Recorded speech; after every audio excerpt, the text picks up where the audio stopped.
Growing protests tonight in Minneapolis. By nightfall, Minneapolis erupted with grief and anger as crowds gathered for a vigil near the site where 37-year-old Renee Nicole Good was killed. Trump says, claims online that ran over the ICE officer, adding that it is hard to believe he is alive. Candles, flowers, and chants of "Say Her Name" filled the street, just blocks from where George Floyd was murdered years earlier.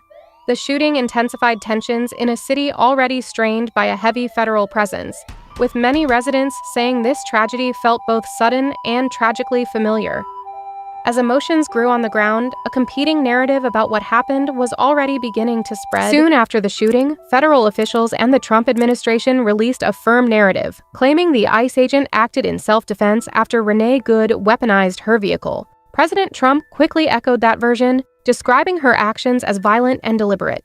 But as video spread showing the agent walking away and later being released from the hospital, questions began to form about whether the official story fully matched what the footage appeared to show.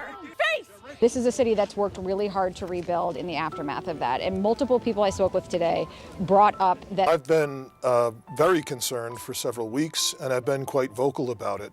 As multiple video angles surfaced, the incident appeared more complex than early statements suggested. The footage shows Renee Good's SUV stopped, agents approaching, and a brief sequence where the vehicle reverses, pauses, and then moves forward as an agent steps into its path.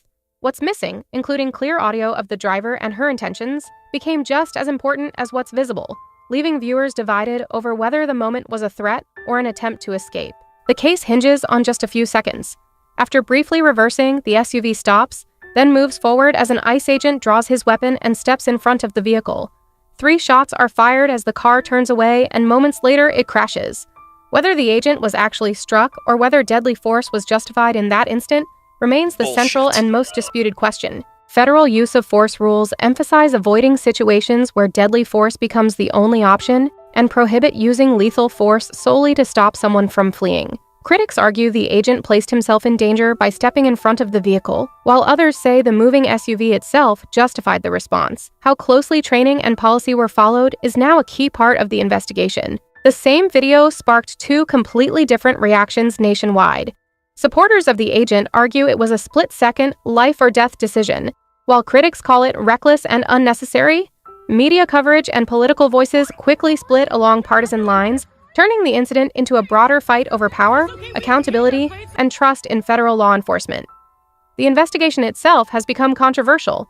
Minnesota's officials were removed from the case, leaving the FBI, led by a Trump appointee, as the sole authority. Questions about independence and transparency have fueled public distrust, while the family and community await answers about how and why Renee Good lost her life. Scripps News investigative correspondent Patrick Terpstra live in the Minneapolis area. Renee Good's death is a tragic human loss that goes beyond politics or headlines. The incident highlights deep divisions, questions about accountability, and the consequences of split-second decisions. Her memory lives on through vigils and public outrage, leaving a stark reminder of the need for justice, transparency, and preventing future tragedies.